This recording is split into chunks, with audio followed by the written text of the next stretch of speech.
हम लेकर आए हैं आप लोगों के लिए मृत्यु के बाद आत्मा की यात्रा का भाग दूसरा।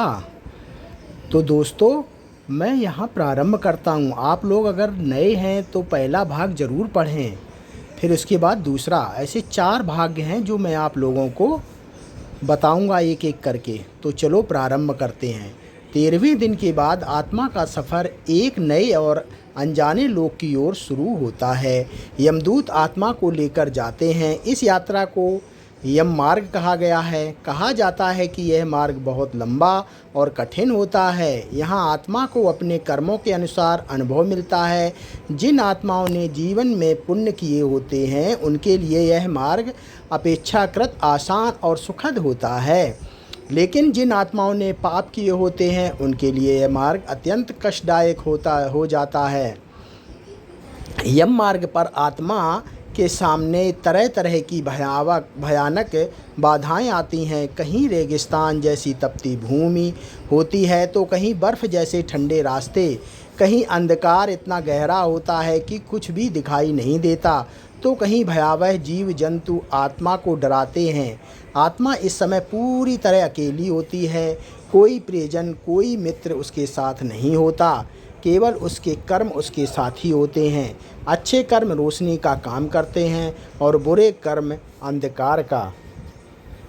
यमलोक पहुंचने के बाद आत्मा का लेखा जोखा होता है। धर्मराज यमराज के सामने आत्मा खड़ी होती है और उसके जीवन का पूरा हिसाब सामने आ जाता है।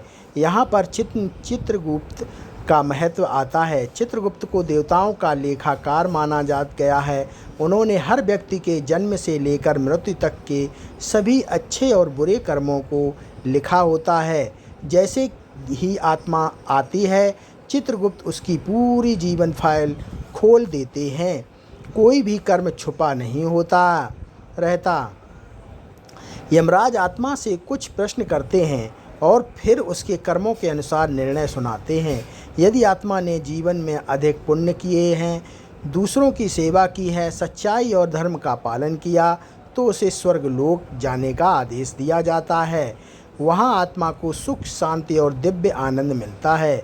वहीं यदि आत्मा ने चोरी, पाप, झूठ, हत्या, छल कपट और अन्य दुष्कर्म किए हैं तो उसे नरक में भेजा जाता है, जहाँ उसे अपने पापों के अनुसार दंड भुगतना पड़ता है।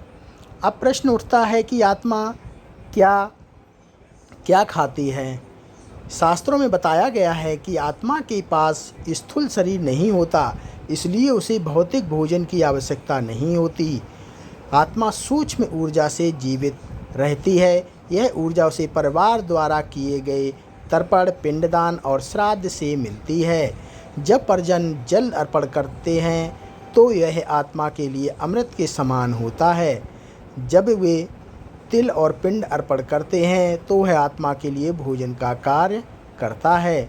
इसलिए यदि परिवार ये कर्म नहीं करता तो आत्मा भूखी, प्यासी और दुखी रहती है।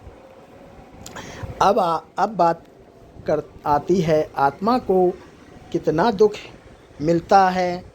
यमलोक में आत्मा को उसके पापों के अनुसार दंड दिया जाता है। पुराणों में नरक की अनेक यातनाओं का वर्णन मिलता है। उदाहरण के लिए, यदि किसी ने चोरी की है तो उसे नरक में लोहे की जंजीरों से बांधकर पीटा जाता है। यदि किसी ने हत्या की है तो उसे बार बार मारा जाता है और फिर जीवित किया जाता है। यदि किसी ने झूठ बोला है तो उसकी जीभ को खींचा जाता है। यदि किसी ने व्यर्थ में दूसरों को पीड़ा दी है तो उसे भी वैसा ही दुख सहना पड़ता है जैसा यह दुख असली होता है। आत्मा के पास शरीर नहीं होता, फिर भी उसे पीड़ा का अनुभव होता है। यह पीड़ा मानसिक और सूक्ष्म और आत्मिक स्तर पर होती है, जो स्थूल शरीर के दुख से कहीं अधिक गहरी होती है। स्वर्गलोक में जाने वाली आत्माओं को इसके विपरीत दिव्य सुख मिलता है। वहाँ ना भूख लगती है ना प्यास। वहाँ दिव्य पुष्प नदियाँ, संगीत और आनंद होता है। आत्मा को वहाँ अपने पुण्यों का फल मिलता है। यह पूरा चक्र आत्मा के कर्मों पर निर्भर करता है। अच्छे कर्म आत्मा को ऊंचा उठाते हैं और बुरे कर्म नीचे गिराते हैं। मृत्यु के बाद आत्मा को भोजन, स्थान और अनुभव कर उसके कर्म ही तय करते हैं। दोस्तों, ये भाग दूसरा यहीं पर समाप्त होता है। आपको तीसरा भाग पढ़ने के लिए मैं कल तीसरी वीडियो डालूँगा, आप उसे ज़रूर पढ़ें, तभी आपको समझ आएगा।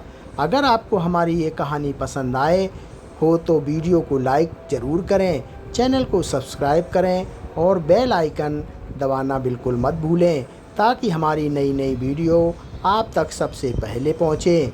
आपका एक छोटा सा सपोर्ट हमें और अच्छा कंटेंट बनाने की ताकत देता है। धन्यवाद। जय श्री कृष्ण।